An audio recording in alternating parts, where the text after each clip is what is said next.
Ola, son Lucía de primeiro B e hoxe vos facer un breve resumo do libro Plan de rescate, de Antía Yáñez.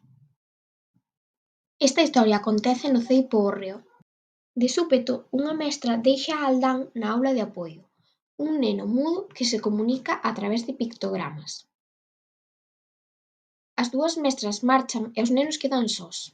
A Noela, unha nena en cadeira de rodas, ocúrreselle ensinarlle un vídeo aos seus amigos que vira a tarde anterior. Tras meter mal a dirección do vídeo, atopan un directo da súa escola.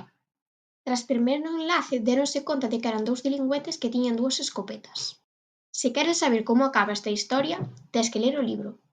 A miña personaxe favorita é Noela, xa que ten as ideas moi claras e intenta ver o lado positivo de todo. A súa autora é Antía Yáñez. Gañou numerosos premios e escribiu libros como Be Water,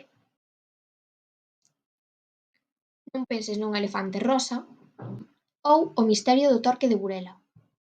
Chao!